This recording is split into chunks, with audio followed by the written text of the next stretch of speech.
চারিদিকে সব উৎসব যখন শেষের পথে, তখনই হেমন্তের হাওয়ায় আগমন হয় মা জগদ্ধাত্রী। আর এই চন্দননগর শহরটাও সেজে ওঠে নানান ধরনের আলো এবং উৎসবে মেতে ওঠে। চলুন তাহলে শুরু করা যাক।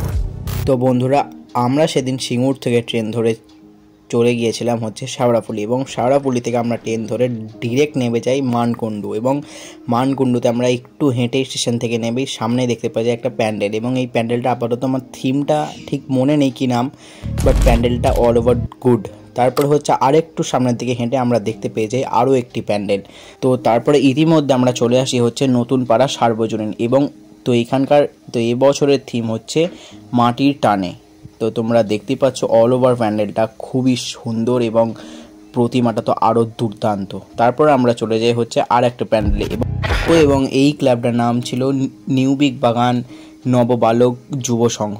তো এইখানকার ঠাকুরটাও বলতে গেলে দুর্দান্ত করেছিল, এবং এখানকার প্যান্ডেলটা একটু তো ইউনিক টাইপের ছিল।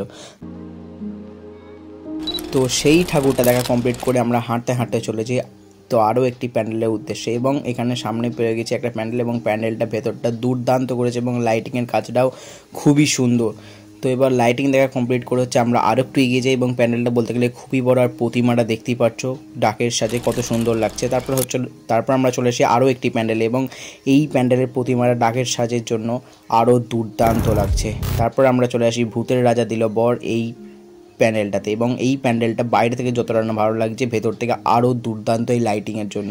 তারপরে ওখানেই বসেছিল একটি মেলা। তারপর আমরা চলে আসি তো এই সার্কাস মাঠ সর্বজনীনের থিম ছিল হচ্ছে বাঙালিয়ানা, এবং তোমরা দেখতেই পাচ্ছ কত দুর্দান্ত করেছে এখানে লাইটিং থেকে শুরু করে অল ওভার কাজ।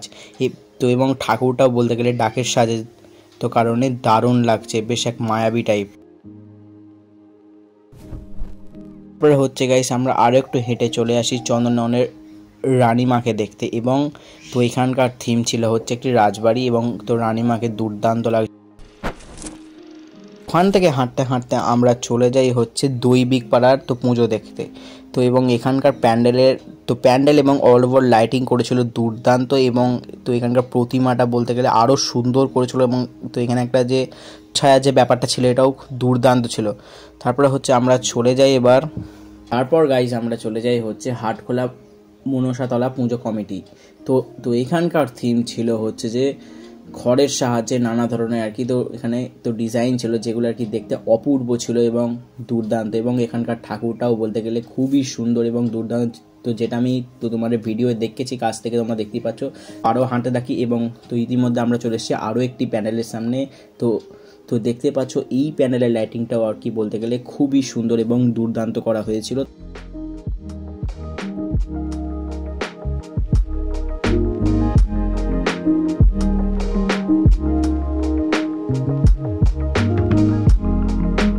তারপরে হচ্ছে আমরা আরেকটু এগিয়ে চলে আসি হচ্ছে চন্দননগর স্ট্যান্ড, এবং স্ট্যান্ডে এখানে একটুখানি তো দাঁড়িয়ে তো তারপরে হচ্ছে আমরা চলে যাই হচ্ছে বড় বাজারের ঠাকুর দেখতে, এবং তো বড় বাজারে এই যে থিমটা দেখতে পাচ্ছ খুবই একটু ইউনিক টাইপের করেছে, আর দুর্দান্ত লাইটিংও ছিল তার সাথে। তারপরে হচ্ছে আমরা বড় বাজারের ঠাকুর দেখতে চলে যাই, এবং ওখানে চলছিল তখন আরতি। তারপরে হচ্ছে বড় বাজারের ঠাকুর দেখা কমপ্লিট করে আমরা চলে আসি জাগতিক এখানে। তো এইখানেও ঠাকুরটা বলতে গেলে দুর্দান্ত করেছিল, এবং ভেতরে তো লাইটিং আর সব কিছু নিয়ে বেশ একটা দারুণ তো মুহূর্ত সৃষ্টি হয়েছিল। তো এবং দেখতে পাচ্ছ এখানে তখন আর কি তো আরতি চলছে।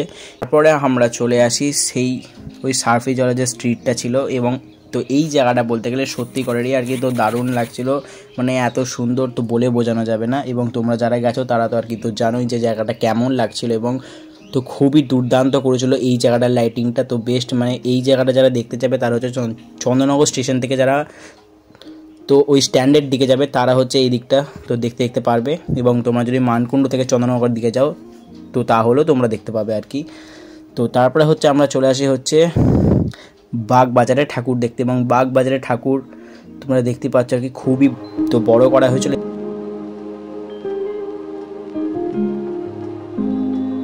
তো এই ছিল ভিডিওটা ভালো লাগলে লাইক কমেন্ট